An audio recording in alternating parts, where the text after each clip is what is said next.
is Russ. Yep, we've gotten to the point where I cannot go out and ride. Yeah.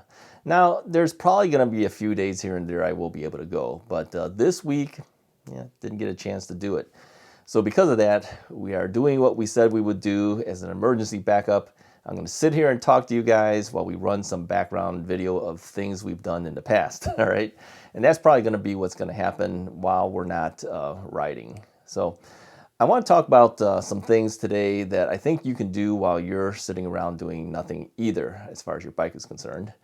And that would be getting yourself ready for the next season and finishing things off for the end of this season. Now, you know that I've already started up with the lowering of the battery levels to about a 70% level. Now, I've done that to all my bikes. It's ready to go. All right, so what else can we do? Well, clean up that bike, all right? If you've been riding this whole season, it's probably a little dirty. It's probably got surface dust. It's probably got mud on it if you've been riding on gravel and other things. Yeah, clean it up. Now, I don't suggest taking a hose and hosing down your bike. I know some people do that. That's not for me. What I do is I just wet down a towel, okay, wring it out, and then I just start wiping. And I take all the stuff off that I can, get it back to where it should be, and get ready for the next season, okay? Now, another thing you might want to do too is lube up the chain. Now, first thing you do, you got to clean the chain. Now, they do make devices that you can run your chain through. I don't know, there's $30. I don't know what they cost, but you could just as easily do what I do. It's not as good, I will admit. I just simply take a paper towel and then I just run the chain backwards. And then as I'm holding the paper towel over it, it'll take off most of the grease that I needed to take off of, all the guck that's been on there. And then after I've done that several times, I will put new chain lube on there. I use a dry chain lube. I'll put some links in the description of my videos of the various accessories. But yeah, I use a dry chain lube, and I put that on all the chains on the bikes, okay? So that's something easy to do. It's not hard to do. You just run the bike chain backwards, just backpedal it, right? And then just squeeze on some of the chain lube on there. Now it's gonna drip, okay? So you want to put something underneath so you don't get it all over the place. Do it in your garage or some place that if it drips on the ground, you don't feel so bad, all right? Do it there, okay? Another thing you want to do is check your brake pads. Now, if you've been using the bike all season, your brake pads may be worn to the point where maybe you need to replace the brake pad. It's not a hard thing to do, but if you're gonna get brake pads, get some good brake pads. All right, don't get cheap and get cheap brake pads. You don't want things squealing and things like that. Get some good ones that are designed specifically for your bike. Okay, on your brakes, made specifically for it. Okay, get some good brake pads and do that. Make the adjustments necessary so that the positioning is right and you get good feel for pulling on the brake levers, that you don't have too squishy of a feel or too tight of a feel. Somewhere in between would be good, all right? So make those adjustments, get that stuff done, all right? The whole point is that you don't want to just wait until the beginning of next season. Get it done now, and then when you have a good day, you can just jump on the bike and go. Now, I noticed last year, I rode all the way until December, like mid-December, and I would have thought I would have been finished by then, but because my bikes are ready to go all the time, I was able to just jump on my Rad Rover and go, okay? Now, last season, I will admit, it was slightly different than this season. Last season, I only had the one bike. I only had the Rad Rover 5, but this season, as you know, we had a whole bunch of review bikes came in, and so now I have a whole bunch of bikes I have to deal with. I haven't ridden all of them that much, as far as, as much as I did last year on one bike. It's kind of, the whole season was spread out over several bikes, and so the bikes don't look as sturdy or as beat up as the Rad Rover did at the end of last season. Last season I did 2,600 miles on that Rad Rover. This year I didn't quite hit 2,600 miles. It was over 2,000 something miles. I have to add up what the totals are between all the bikes, and then I'll know exactly how much we did for this year. But I know I rode less this year than I did last year, and that's because there's a lot of administrative things I had to deal with, and just dealing with things of YouTube ate up some time, and then the season wasn't the greatest either. Sometimes we had some bad weather, couldn't go out. So I rode less this year, but it was definitely over 2,000 miles this year as well. So So what else do you need to do? Well, you might want to change the brakes too. Let me say that. Many people have been thinking about maybe upgrading their mechanical disc brakes to hydraulic disc brakes. This would be the good time to do it. Okay, while it's down and nothing's happening, do the change. Now, you could just get hydraulic disc calipers. I did that with the Rad Rover 5. I put some Tech M1s on. They are branded Bolton e-bikes, okay, which is of course Area 13 as we know. I would say that made it easier so that I didn't have to keep adjusting the brakes on a daily basis, okay? But I would say the stopping power is nowhere close to what a true hydraulic brake could do. So if you're able to get a full hydraulic brake system, do that, okay? Don't just get the calipers. The calipers are convenient, but they don't have the stopping power as a full hydraulic.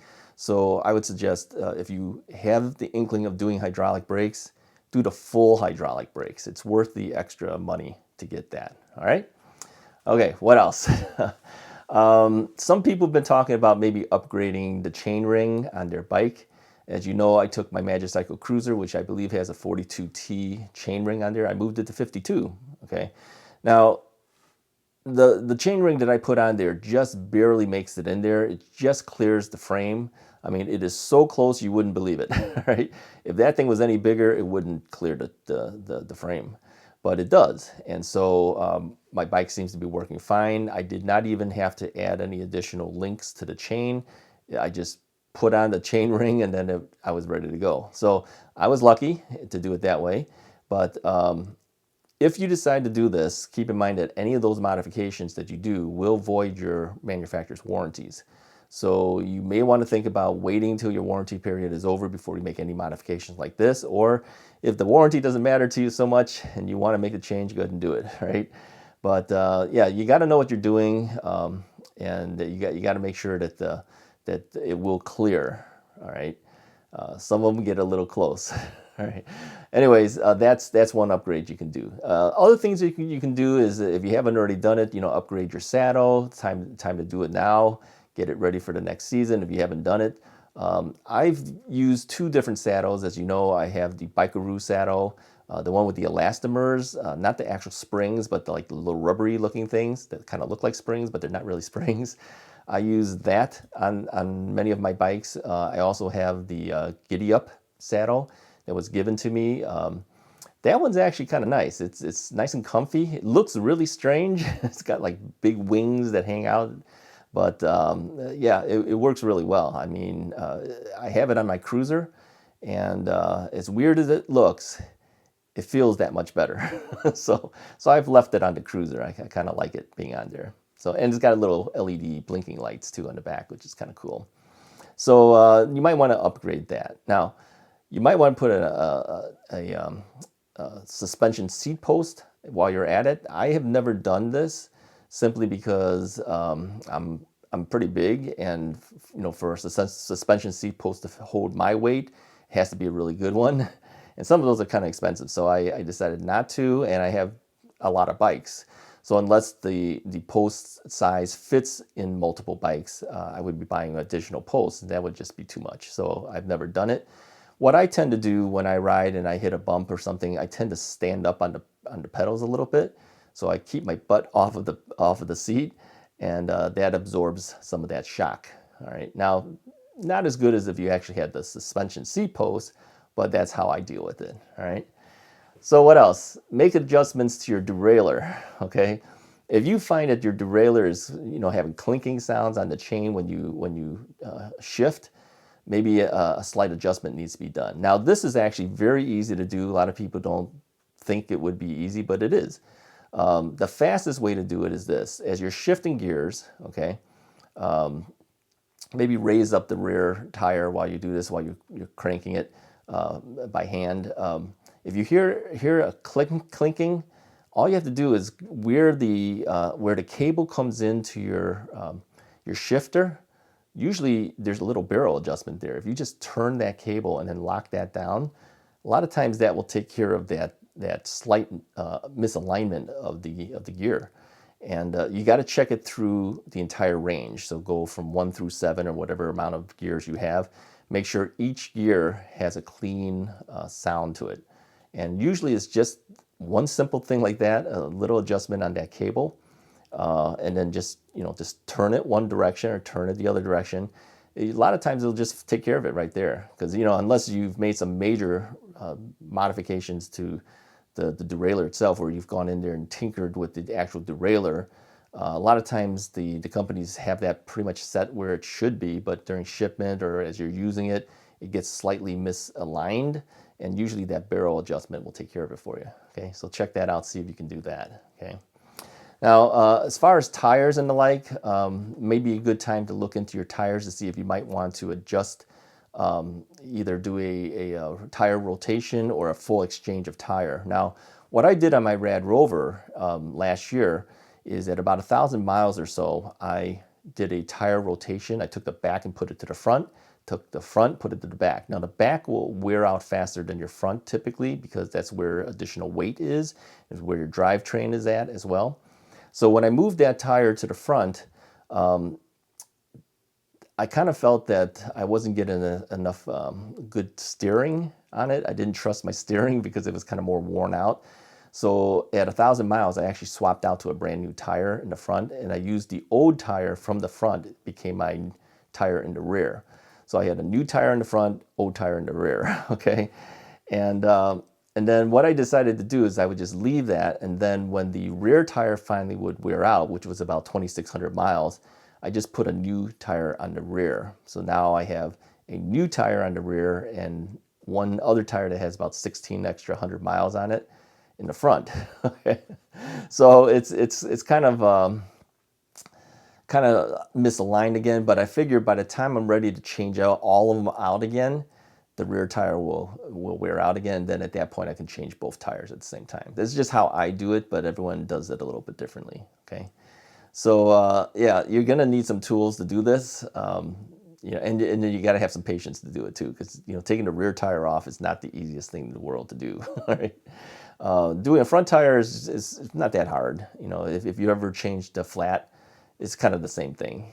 This time you just take the entire tire off instead of just dealing with the inner tube. So deal with your tires. Make sure your tires are good and ready to go. Okay.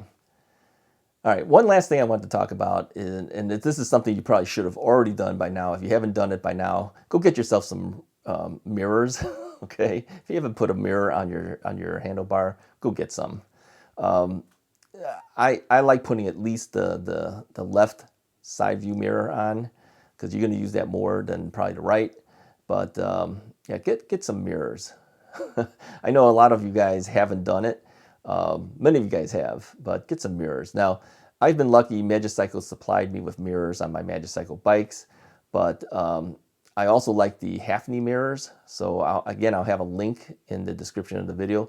Now, the half-knee mirror has a couple different styles. The one that I actually like the best, believe it or not, is the tear shape half-knee mirror. I have two different types of half-knee mirrors on there, but the tear shape one I felt looked a little strange, but it actually works the best. All right, because it's a little bit wider, and so you can see top and bottom more. Now, if you notice on the Magicycles, it's a thinner width. All right, from top and bottom. And so a lot of times you'll see that I will angle that mirror where the mirror kind of looks like it's tilted. And that's only because I want to get a little bit of view from the top and more view on the bottom. Now, if the mirror was wider, then of course you wouldn't have to do that. And then the half-knee mirrors tend to do that. So as much as I appreciate Magicycle supplying me mirrors for my bikes, I kind of like the half-knee mirrors as well. All right, so look into that. Now, as far as other things, most of you guys have probably already gotten cell phone holders and things like that, so I won't have to talk about that, but it is convenient to have your cell phone mounted on your handlebar. So if you still have it in your pocket while you're riding, get a cell phone holder. Stick it on there. Sometimes we don't have enough space to put these accessories on the handlebar, and so maybe a handlebar extender is also necessary. Very easy to install these type of things if you haven't put it on there before. But it does give you a little bit more real estate on the handlebar area so that you can put accessories. And you might want to look at upgrading your headlight. All right. Now, most of the bikes come with a headlight, but they're not very powerful, and a lot of times they don't blink. I like a blinking headlight. I know some people don't. I personally do. I just want to be seen better. you don't need the brightest looking headlight out there. In fact, I saw Rad Power Bikes had a recent article talking about too bright of a headlight is not good either, which is true. I mean, if it's so bright that you're blinding the drivers as you're riding down the road, that's not good either. So make sure you aim those lights properly, so you're not aiming it right at the driver. You want to aim it a little bit towards the ground so that you're not like blinding everyone. So, but the blinking headlights add a little bit more visibility, and I don't ride at night anyways. I only ride during the daytimes, but I still have those lights on because I want people to notice me. So I'll usually have blinking headlights in the front and the tail light. I make sure I have a blinking tail light on as well. My X-Needle helmet, of course, has blinking lights too. So on the back of my helmet, it's blinking red. The front has a solid white light that goes forward. Again, that's not a very bright light. It's just for people to notice you. That's the whole point of it, okay? Anyway, I just wanted to bring these things up for you. I wanted to let you know too that there is a review bike coming up. We're supposed to get decent weather in the next, when is it, probably Wednesday and Thursday. Today's Monday, I'm recording this. You're gonna see this video on Tuesday. So I should be able to take the bike out and ride it a little bit and do a introduction video. It won't be the long videos that we typically do for a review, but it'll be an introduction to this bike. And it's been built already. I've had it since Friday. I haven't even ridden it yet, right? Because we've had rain, we've had heavy winds and everything, cold weather. It's just has not been convenient for me to take it out yet. But I will take it out probably on Wednesday and Thursday, get an impression of it, and then do a quick introduction to the bike. And then we'll do the follow-up to this bike video probably in the spring. We'll talk about the range and everything like that. So keep your eyes open for that video, and then other videos will be coming along in this type of format if we don't have the ability to go out, okay? Appreciate you guys staying along with me and watching the videos through the fall and winter season where we might not be able to get out, but I'll try my best to at least give you some little tidbits to kind of keep you entertained. All right, I'll talk to you guys next time.